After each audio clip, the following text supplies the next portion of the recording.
Oi, pessoal, tudo bem? Vamos dar início a uma videoaula, ok? Levando em consideração o momento que a gente está vivendo, a necessidade de criar aulas à distância, resolvi fazer uma videoaula para vocês, aproveitando o assunto que a gente está estudando, o capítulo 10, né, sobre a expansão europeia. Então eu resolvi fazer uma videoaula. Não são todos os assuntos que são possíveis a gente fazer uma videoaula, mas esse é um assunto que permite que a gente faça uma videoaula, ok? Para poder realizar essa videoaula, é claro, conto com meu filho Pedro, que é quem está por trás de toda a parte técnica da videoaula, porque, sinceramente, eu não entendo nada disso. Mas vamos lá então, ok?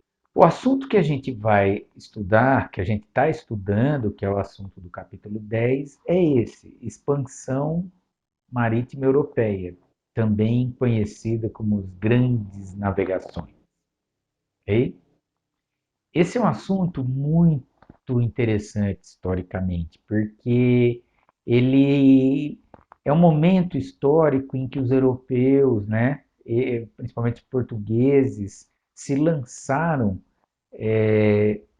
navegando por águas desconhecidas, num oceano completamente desconhecido. É um momento histórico muito interessante porque demonstra a coragem de homens que se lançaram num oceano desconhecido, navegando por águas em barcos de madeira, dependendo exclusivamente da força dos ventos para movimentar esses barcos e do desconhecimento das correntes marítimas, certo?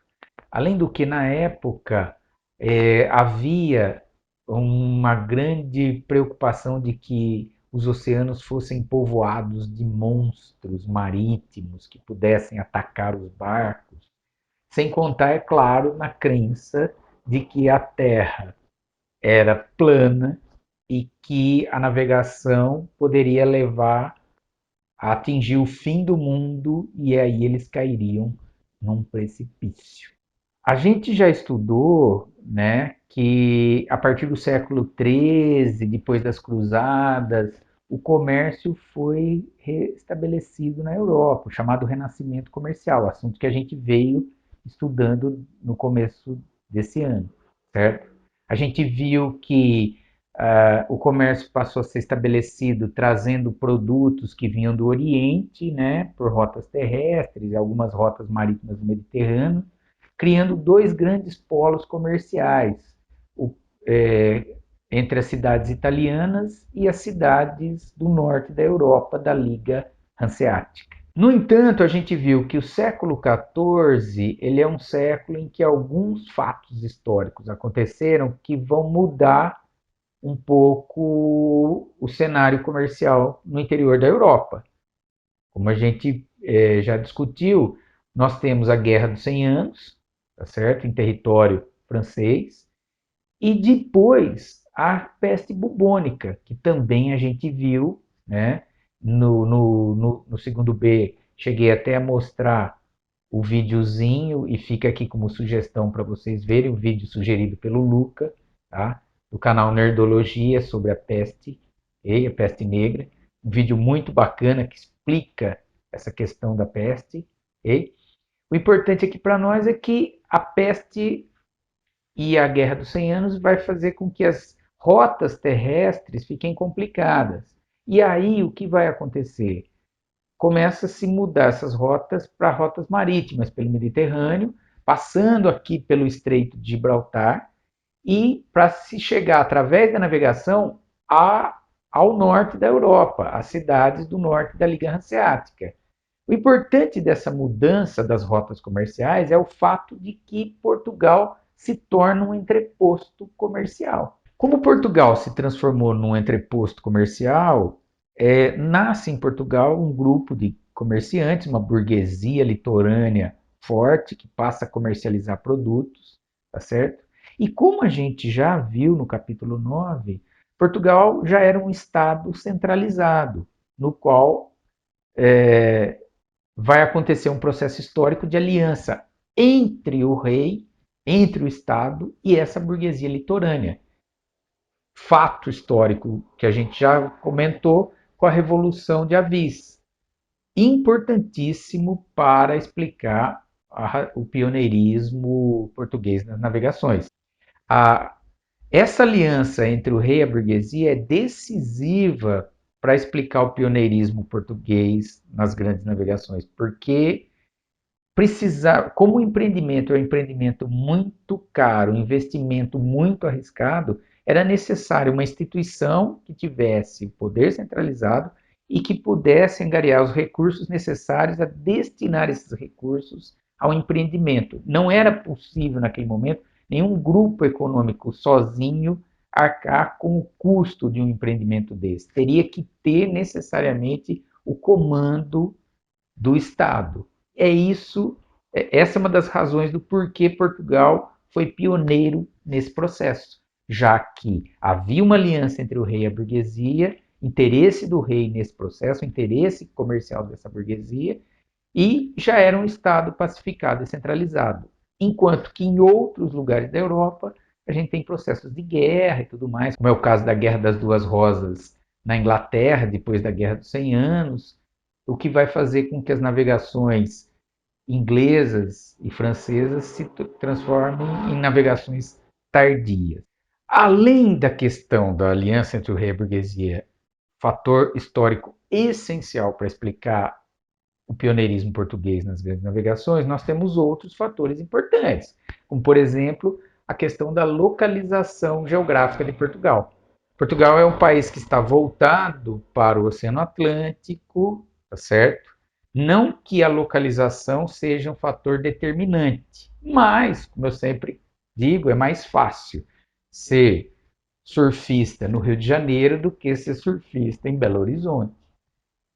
A questão é que, dado o fato de estar voltado para o oceano, isso fez com que o português tivesse mais convívio com a ideia de navegar e navegadores e tal, tanto que Portugal terá grandes navegadores, né? Além do fato de que você precisa reunir conhecimentos ligados à navegação, tá certo? Há uma polêmica a respeito de que Portugal tinha um centro de estudos que é a Escola de Sagres.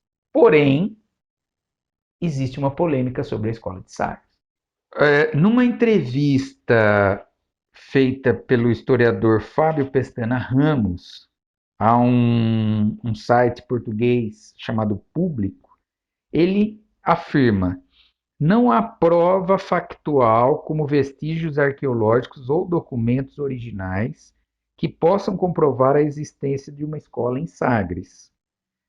As citações são baseadas num único mapa de um pirata inglês que registrou algumas construções em Sagres na época, nada referente à existência de uma escola de navegação. De qualquer forma,